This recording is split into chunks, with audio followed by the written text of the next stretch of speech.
മൈതാനത്തെ കളിക്കാർ ചോരയും നീരും ചിന്തി പന്തുരുട്ടുമ്പോൾ, ഗ്യാലറിയിൽ ആരാധകർ തൊണ്ട പൊട്ടി ആർത്തു വിളിക്കുമ്പോൾ, വിസിൽ മുഴങ്ങുന്നതിന് മുമ്പേ കളി ജയിക്കുന്ന ഒരാളുണ്ട്: ഫിഫ.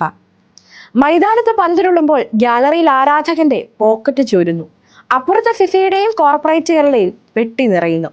ഫുട്ബോൾ പൂരത്തിന് വിസിലടി ഉയരുമ്പോൾ കോടികൾ കൊയ്യുന്നവരും കീശ ചോരുന്നവരും ആരൊക്കെയാണെന്ന് നോക്കിയാലോ?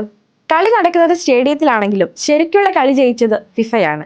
ഖത്തർ ലോകകപ്പിൽ നിന്ന് ഫിഫ വാരിയത് $7.6 ബില്യൺ. യുഎസും കാനഡയും മെക്സിക്കോയും കടന്ന് 48 ടീം മുകളിലേക്ക് ഇത്തവണ കളി നീണ്ടപ്പോൾ ഫിഫയുടെ വരുമാനം $13 ബില്യൺ, അതായത് ഏകദേശം 1,00,000 കോടി രൂപയിലധികം കുതിക്കുമെന്നാണ് റിപ്പോർട്ട്. ബ്രോഡ്കാസ്റ്റിംഗ്, ലൈസൻസിംഗ്, ടിക്കറ്റ് വിൽപ്പന എന്നിവയ്ക്ക് പുറമെ സ്വന്തം ടിക്കറ്റ് റീസെയിൽ മാർക്കറ്റിലൂടെ വാങ്ങുന്നവന്റെയും വിൽക്കുന്നവന്റെയും കയ്യിൽ നിന്ന് 15% വീതം കമ്മീഷൻ അടിച്ചെടുക്കാനും ഫിഫയ്ക്ക് മടിയൊന്നുമില്ല. ഭാവിയിൽ ചൈനയും ഇന്ത്യയും അടക്കം 64 ടീമുകളെ പങ്കെടുപ്പിച്ച് കളി വീണ്ടും കൊഴുപ്പിക്കാൻ ഫിഫയ്ക്ക് പ്ലാനുണ്ട്. കൂടുതൽ ആളുകൾ, കൂടുതൽ കാശ്. ആഹാ, കൊള്ളാലോ.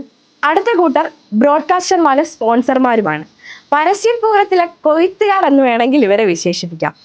Adidas, Coca Cola, Qatar Airways, visa.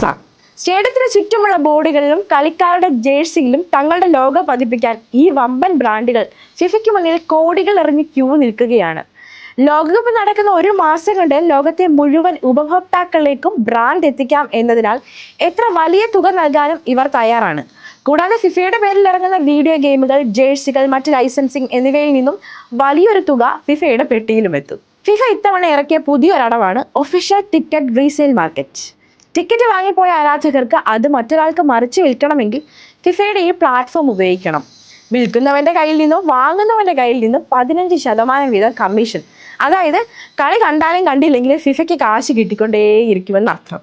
ലോകകപ്പ് നടത്തുന്ന ആതിഥേയ രാജ്യങ്ങൾ സ്റ്റേഡിയം പണിയാനും സുരക്ഷയ്ക്കുമായി സ്വന്തം ഖജനാവിൽ നിന്ന് കോടികൾ പൊടിച്ച് കടക്കണിയിലാകുമ്പോൾ ഫിഫ ഒരു ചില്ലി കാശ് പോലും നികുതി നൽകാതെ ഈ ലാഭമെല്ലാം പോക്കറ്റിലാക്കി സ്വിറ്റ്സർലൻഡിലെ തങ്ങളുടെ ആസ്ഥാനത്തേക്ക് പറക്കും. ചുരുക്കത്തിൽ പറഞ്ഞാൽ, മൈതാനത്ത് കപ്പ് ആര് നേടിയാലും സാമ്പത്തിക ലോകത്തെ എക്കാലത്തെയും ഏക ചാമ്പ്യൻ അത് ഫിഫ മാത്രമാണ്.